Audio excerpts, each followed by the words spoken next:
Hi guys! Welcome back to MasterChe. Dahil po season na naman ng santol ngayon, ito po ang ating lulutuin. But before that, please don't forget to like and subscribe to my channel.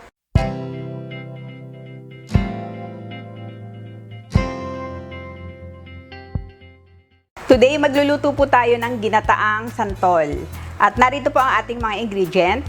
Meron po tayong santol, coconut milk, shrimp, onion, ginger, bagoong, siling pangsigang, siling labuyo, oil, patis, butter, pepper, salt, and sugar. Ngayon po, babalatan natin ang ating santol. Papakita ko lang po sa inyo kung paano ko siya hiniwa.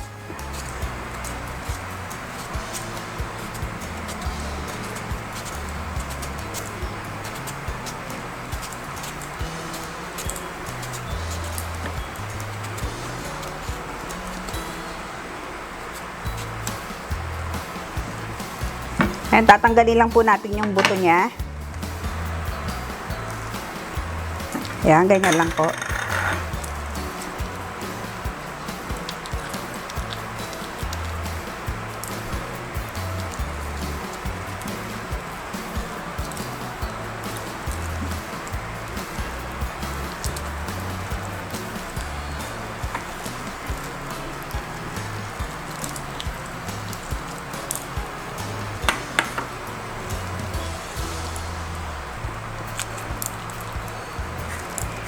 Yan, tapos hiwain lang po natin siya ng maliliit. Pwede rin po kayong gumamit ng food processor kung gusto nyo. Yan, ganito lang po. Meron na po akong hinanda at binabad ko na po siya sa tubig na may asin para mabawasan yung asim niya. Ngayon, eto na po siya. Nababad na po siya sa salt and water overnight para po mawala yung pakla and asim. Ngayon, i-drain lang natin siya tapos igigisa na natin. Eto na po ang ating santol. Na-drain ko na siya at piniga ko rin siya. Kailangan lang po na ma-drain siya maigi para wag magtalsikan yung mantika pagka ginisa na natin siya. Ngayon, maglalagay na po tayo ng oil. Konting oil lang po. And our onion.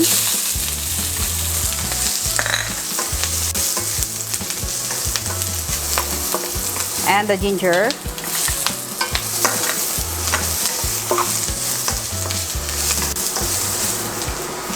Lalagay ko lang po ang ulo ng ating shrimp para pampalasa natin siya sa ating santol.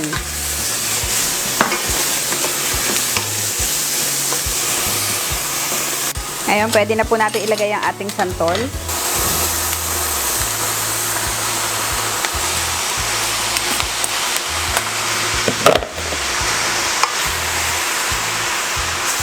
Haluin lang natin.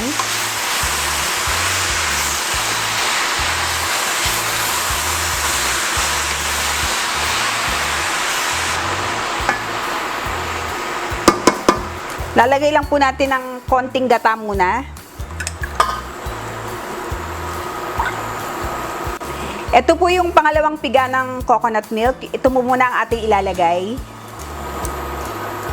para palambutin lang ang ating santol.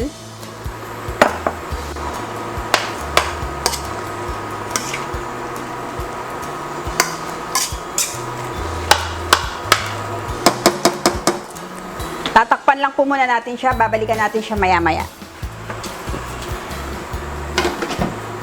5 minutes later. Balikan na natin ang ating santol. Yan, kumukulo na siya. Medyo malambot na ang ating santol. So, lalagyan na natin siya ng timpla. Lagay na natin ang ating bagoong.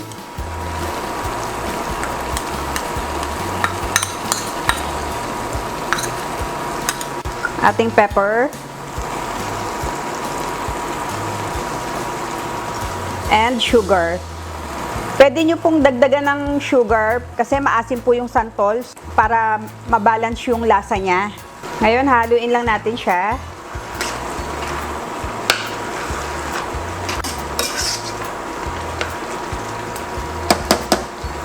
Tikman ko lang po kung okay na yung alat niya.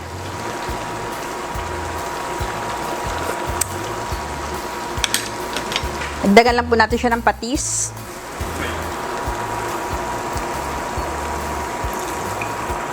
And konting salt.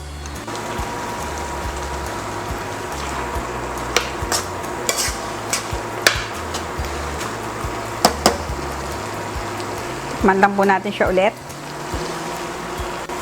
Okay, tama na po ang timpla niya. Ngayon po, ilalagay na natin ang ating coconut milk. Mas maraming coconut milk, mas masarap po. Pero hindi ko muna siya ilalahat. I-simmer lang po natin siya para talagang lumasa yung ating mga timpla sa ating santol. Ngayon, tatakpan po natin siya ulit. Babalikan natin siya after 5 minutes. 5 minutes later. Tignan po muna natin uli ang ating santol.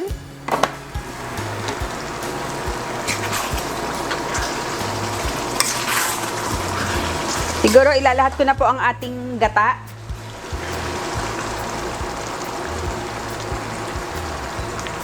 Kung sa tingin nyo po ay maasim pa yung santol nyo, pwede nyo po siyang dagdagan pa ng sugar. Kasi talaga mayroon po mga santol na maasim, kaya kailangan po talaga pinipiga po siya pagka babad nyo sa tubig. Ngayon, ilalagay na po natin ang ating sili.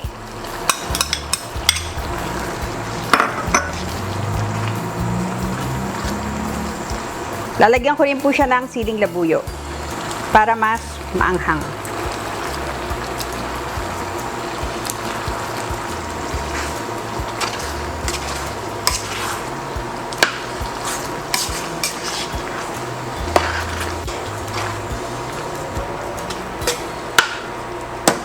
Yan, okay na po ang ating ginataang santol. Ngayon naman po, gagawin ko lang po ang ating hipon para yun ang ilalagay natin sa ibabaw ng ating ginataang santol.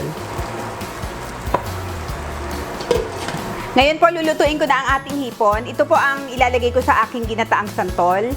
Pero pwede naman pong kung anong gusto nyong ilagay. Pwede nyo pong lagyan ng pork or kung ano man pong meat ang gusto nyong ilagay sa ginataang santol. Ngayon po, gagawin ko na po ang ating hipon. Lalagay lang po ako ng butter. Konting oil para lang po wag siyang masunog. And lalagay ko na po ang ating hipon.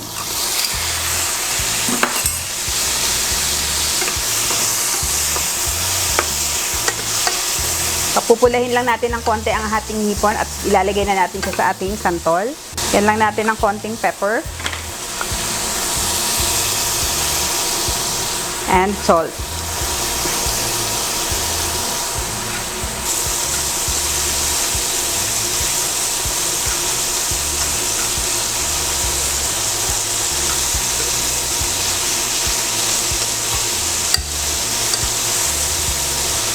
Tatakpan po muna natin ang ating hipon para maluto yung loob niya. Babalikan natin siya after 5 minutes. 5 minutes later. Yan, okay na po ang ating hipon. Lagay na natin siya sa ating santol.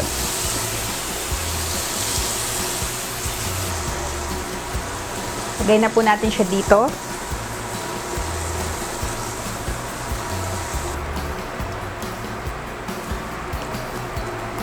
Yan guys, okay na ang ating ginataang santol. Ngayon po, tikman na natin ang ating ginataang santol.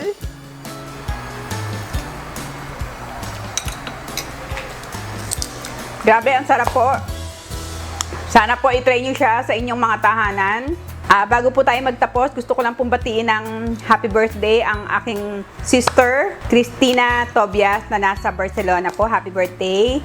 And to my sister-in-law, Venice Mendoza, na nasa Canada naman po. Happy birthday, guys. Sana po i-try nyo gawin ang ating ginataang santol. And kung meron po kayong comment or may question po kayo, punta lang po kayo sa comment section. And please don't forget to like and subscribe. And God bless you all. See you next time.